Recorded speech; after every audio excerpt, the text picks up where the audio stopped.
और अमरोहा में हमारी पार्टी के वरिष्ठ नेता भाई पुष्पेंद्र राणा जी के पिताजी श्रद्धेय चंद्रपाल सिंह जी जो परिनिर्वाण प्राप्त कर गए, अपने परिवार का दुख बांटने के लिए हम लोग यहाँ पहुंचे। और मैं प्रार्थना करता हूं कि कुदरत इनके परिवार को दुख सहने की शक्ति दे और बाबूजी चंद्रपाल जी को अपने चरणों में स्थान दे। अच्छा, भाजपा सरकार ने बनने का नाम बदलकर जी कर दिया, क्या कहना है इस पर? देखो, नाम बदलने से हालात नहीं बदलते। नाम बदलने से हालात बदलते तो बहुत योजनाओं के नाम बदले, लेकिन हालात किसी के नहीं बदले। मैं इसलिए कहना चाहता हूं कि सरकार ने कहा पहले 90% पैसा केंद्र सरकार देती थी, अब कह रहे हैं 60% पैसा देंगे। उत्तर प्रदेश सरकार का यह हाल है कि वहां 8 लाख करोड़ का कर्ज सरकार पे पहले, इतनी योजनाएं पहले से बंद पड़ी हैं। क्या सरकार इस योजना में पैसा दे पाएगी? इसलिए मैं मानता हूं कि 100 की जगह 125 दिन एक सपना है।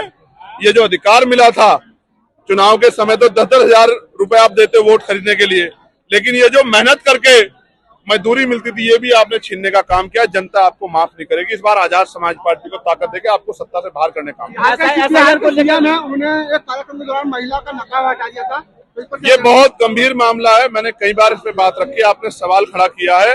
मैं आपको स्पष्ट करना चाहता हूं, इस देश में लोकतांत्रिक व्यवस्था में और संविधान में, संविधान के अंदर व्यक्ति की गरिमा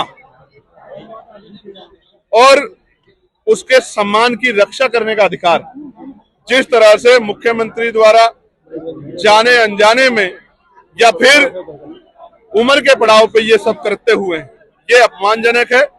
कानूनी रूप से तो ये कार्रवाई की जद में आता है, उनके खिलाफ एफआईआर भी हुई है। मगर मैं चाहता था कि मुख्यमंत्री खुद ही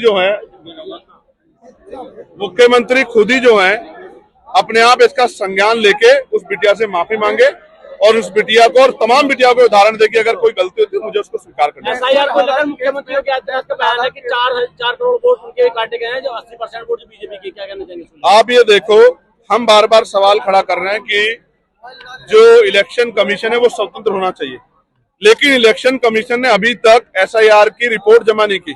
तो मुख्यमंत्री को कैसे पता लगा कि 4 करोड़ वोट कट के और वो 80-85% भाजपा के वोट है? ऐसा क्या कारण है?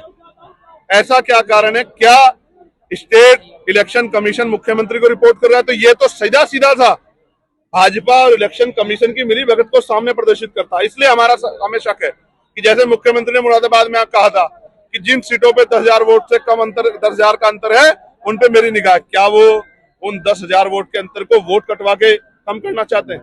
हम किसी भी कीमत पे एक वोट को जो बाबा साहब अम्बेडकर के संघर्ष में मिला जाने नहीं देंगे। मैं आपको बता